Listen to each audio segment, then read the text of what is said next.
I mean, I kind of have always had a zero level tolerance if I know that something might be faulty. So if I drink purified water, filtered water, I understand from you today that showering is okay because it's not absorbed through the skin. Is that kind of what you understand?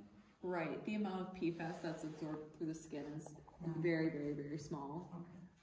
It's more the ingestion pathway because that's how PFAS is actually getting into your body. So be careful what we put in our mouths. Exactly. Okay. Thank you.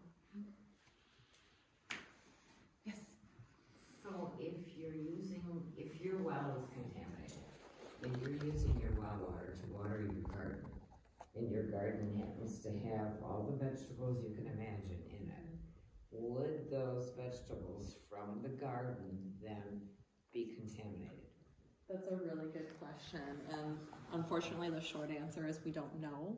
Okay. And because we don't know, we just we do have some best management practices to follow, such as, you know, make sure that you're using, you know, clean filtered water to water your garden, used raised beds with clean soil. We do have on the MPART webpage, there's an FAQ page, and it has questions like that related to crops and gardening. So you can look at those. But yeah, we just don't have enough information on how different vegetables and plants uptake PFAS and at what level it would, you know, be not okay to eat. But that's a great question. Yeah. There's a lot of research yet to be done. Yeah. Because a lot of your vegetables are 50% water. Yeah. Or more. And it depends too, like which part of the crop is, you know, taking up more of that PFAS. Is it more in the leaves of the plant? Is it in, you know, the roots? I think it all kind of depends on what type of produce it is. And at this point, there's just not enough information to give really concrete recommendations. I'm not in the hot zone, but it's just... It's a really good question. It is. A lot of people ask me here. Yeah. And is anything going to be done to further protect Duck Lake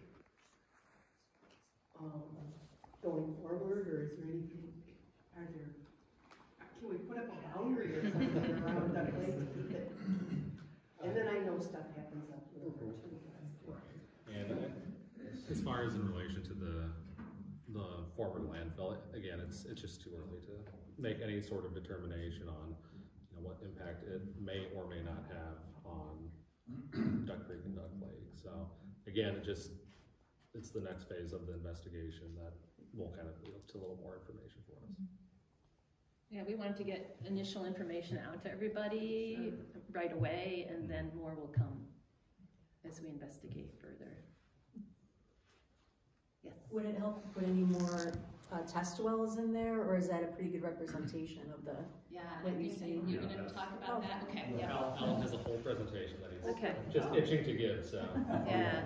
Yeah. Anything else we can answer, or should we just let Alan? So, did you want to ask your question? Is the current eco station on the site of the old landfill?